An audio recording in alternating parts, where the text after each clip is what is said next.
ഇന്ന് ഞാൻ നിങ്ങളായിട്ട് ഷെയർ ചെയ്യുന്നത് ടോർട്ടോയിസ്. ഇപ്പം ഫെങ്ഷുയിൽ നല്ല ഇമ്പോർട്ടൻ്റ് ആയിട്ടുള്ള ഒരു അനിമൽസ് ആണ് ഈ ടോർട്ടോയിസ് എന്ന് പറയുന്നത്. ടോർട്ടോയിസ് എന്ന് പറയുമ്പോഴത്തേക്കും ഇതിൻ്റെ ഫെങ്ഷുയുടെ ഒരു ചരിത്രത്തിൽ തന്നെ ഇതിന് ഏറ്റവും പ്രാധാന്യമുണ്ടെന്ന് പറഞ്ഞു കഴിഞ്ഞാൽ ഇത് 8000 വർഷങ്ങൾക്ക് മുമ്പ് ചൈനയിലെ ഒരു മഞ്ഞ നദിക്കരയിൽ കുഷി എന്ന് പറഞ്ഞ ഒരു സന്യാസി ഉണ്ടായിരുന്നെന്നും അപ്പം അദ്ദേഹം അവിടെ താമസിക്കുന്ന സമയം ഒരു നദിയിൽ നിന്നും ഭീമാകാരമായിട്ടുള്ളൊരു ആമ കരയിലേക്ക് കയറി വന്നെന്നും ഈ ആമയുടെ പുറന്തോടിൻ്റെ മുകളിൽ ചെറിയ ചെറിയ കുത്തുകളായിട്ട് ഓരോ സ്ഥലത്തും ഉണ്ടായിരുന്നെന്നും അപ്പോൾ ആ കുത്തുകൾ 1 കുത്ത് 2 കുത്ത് 3 4 അങ്ങനെ 9 കുത്തുകളുമായിട്ട് പല 9 സ്ഥലങ്ങളിലായിട്ട് അത് ഉണ്ടായിരുന്നുള്ളതാണ് പറയുന്നത്. അപ്പോൾ ഈ 9 നമ്പറുകളെ ബേസ് ചെയ്തിട്ടാണ് യഥാർത്ഥത്തിൽ ഫെങ്ഷു ചെയ്യുന്നത്.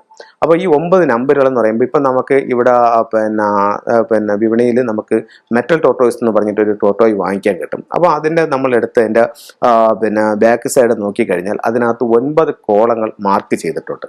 9 കോളങ്ങൾ മാർക്ക് ചെയ്താക്കുന്നതെന്ന് പറഞ്ഞാൽ സെൻട്രൽ ഭാഗത്ത് 5 എന്ന് പറയുന്ന ഒരു നമ്പരും അത് കഴിഞ്ഞിട്ട് അതിൻ്റെ ബാക്കി 8 ദിക്കുകളായിട്ടാണ് അതിനെ മാർക്ക് ചെയ്തിരിക്കുന്നത്.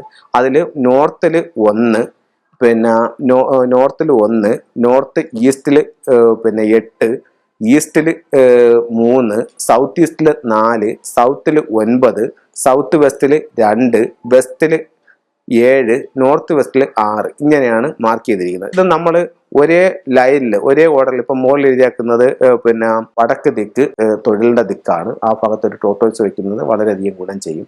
അങ്ങനെ തട്ടിൽ എപ്പോഴും നമ്മൾ സൂക്ഷിക്കേണ്ടത് വടക്ക് ഭാഗത്താണ്. സ്വീകരണ മുറിയിലായാലും ഡൈനിങ് ഹാളിലായാലും വടക്ക് ഭാഗത്താണ് ടോർട്ടോയ് വെക്കുന്നത്. ടോർട്ടോയ് വെക്കുമ്പോഴത്തേക്ക് ദീർഘായുസിനും തൊഴിലിനും നല്ലതാണ്. നിങ്ങൾക്ക് എല്ലാവർക്കും ഇത് പരീക്ഷിച്ച് നോക്കാവുന്നതാണ്. വളരെ നല്ല റിസൾട്ട് നിങ്ങൾക്ക് കിട്ടും.